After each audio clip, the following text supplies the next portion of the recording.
Ah, yes, the majestic Avilore. We're not even sure if this would fall under bird or mammal. It has the body of a horse and head of a lizard-like bird thing. Instead of just fur, they grow feathers amongst the fur. They cannot fly, but they can run much faster than a wild stallion, roaming large fields in Smilesville. The Avilore are extremely hard to domesticate and are very aggressive. Chances are, you won't be able to get close to one without suffering bruises and/or cuts. Their beaks are very blunt, but hard as a rock, and can do quite a bit of damage. The thing on their head, however, is sharp like a stone blade, and the Avilore regularly grind it against large boulders to sharpen it. When at its sharpest, the blade could slice through bone. Unfortunately, due to its power, the Avilore are often poached to obtain the blade for weapons and tools.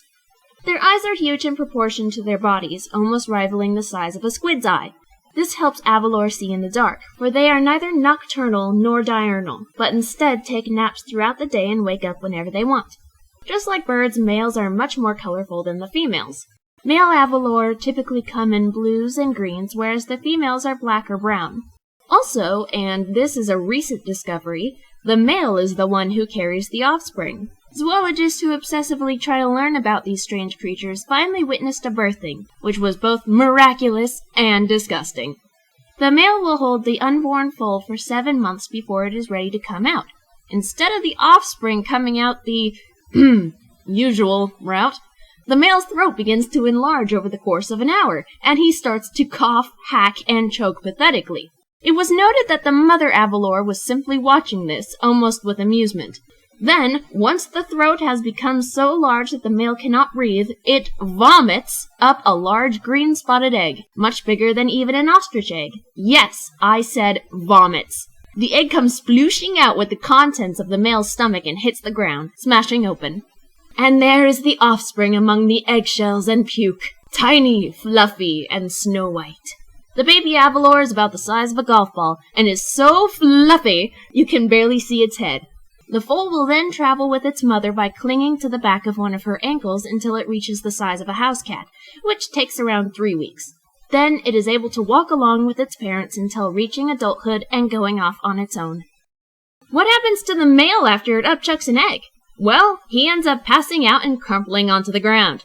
He will be in a comatose state for yet another hour before waking, stumbling to its feet and returning to its herd.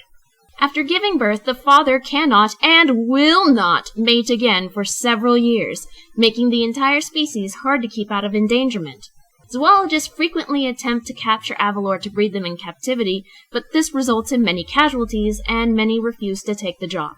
The easiest way to catch an Avilore is immediately after the male spits out the egg.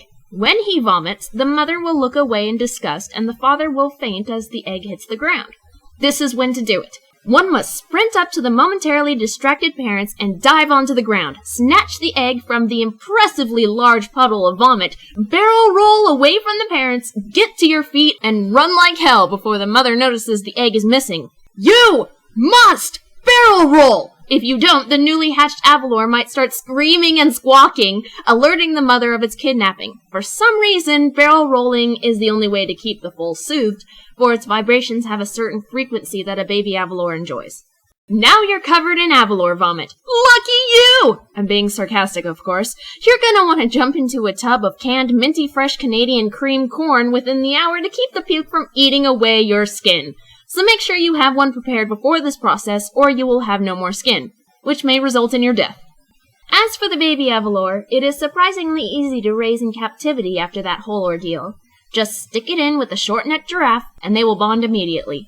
Luckily, short-necked giraffes are popular in zoos, so this is never a problem. Never, ever put the foal in with Avilore that are not its parents. They will eat it! You must wait until it is no longer fluffy and it is able to walk on its own. We don't know why this happens, but then again, we don't know why any of these things happen at all. Lastly, the Avilore diet consists of raw, bloody meat, so if you have an open cut, or if you are a woman on her menses, stay at least 100 feet from one at all times. Unless you have a fresh pig carcass on you, you will probably be eaten alive. Ah, yes, the majestic Avilore.